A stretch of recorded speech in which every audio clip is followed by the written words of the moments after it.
अस्सलाम वालेकुम वरहमतुल्लाहि वबरकातुहू औज़ुबिल्लाहि मिनश शैतानिर रजीम बिस्मिल्लाहिर रहमानिर रहीम షాపుగా స్టూడెంట్ సైతాన్ బారి నుంచి సృష్టికర్త అయిన అల్లాహ్ యొక్క రక్షణని అల్లాహ్ యొక్క సహాయాన్ని రక్షణ వేడుకుంటూ ఉన్నాను ఆమేన్.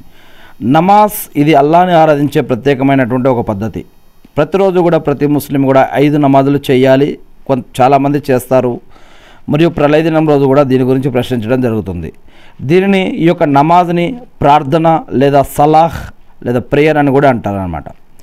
ఈ యొక్క సలాహ్ సమయంలో కొన్ని మనం తక్బీరు, తహ్రీము మరియు కియామ్, రుకు, సజ్దా, తషహుద్ ఇలాంటివి అనేక రకాల పద్ధతులు ఈ యొక్క నమాజులో ఉంటాయి.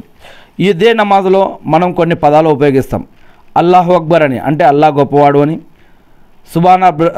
సుబాన రబ్బియల్ అదీమ్ అని అంటే శక్తిమంతుడైనటువంటి అల్లాహకు మహిమ కలుగునుగా కానీ, మరియు సమీ అల్లాహు లిమన్ హమీదహ్ అంటే దేవుడు తనను స్తుతించే వారిని వింటాడు అని, మరియు రబ్బనా వలకల్ హమ్ద్ అంటే మా ప్రభువ నీకు స్తోత్రము కలుగునుగా కానీ, రబ్బిక్ ఫిర్లి అంటే ప్రభువ నన్ను క్షమించు అని, మరియు సుబాన రబ్బియల్ అలా అంటే సర్వోన్నతుడైన నా ప్రభువుకు మహిమ కలుగునుగా కానీ.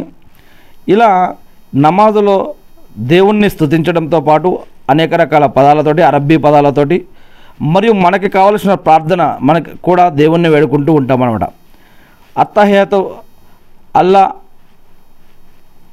మిమ్మల్ని అల్లా దీని గురించి చూడండి. ఇక్కడ అన్ని శుభాకాంక్షలు, ప్రార్థనలు మరియు మంచి పనులు అల్లాహకే చెందుతాయి. అల్లా యొక్క శాంతి, దయ మరియు ఆశీర్వాదాలు మీపై ఉండాలి, మాపై మరియు అల్లా యొక్క నీతిమంతులపైన, సేవకులపైన శాంతి కలుగునుగాక. అల్లా తప్ప వేరే దేవుడు లేడని నేను సాక్ష్యం ఇస్తూ ఉన్నాను, మరియు ముహమ్మద్ సల్లల్లాహు అలైహి వసల్లం అతని సేవకుడు మరియు దూత అంటే ప్రవక్త అని నేను సాక్ష్యం ఇస్తున్నాను అని.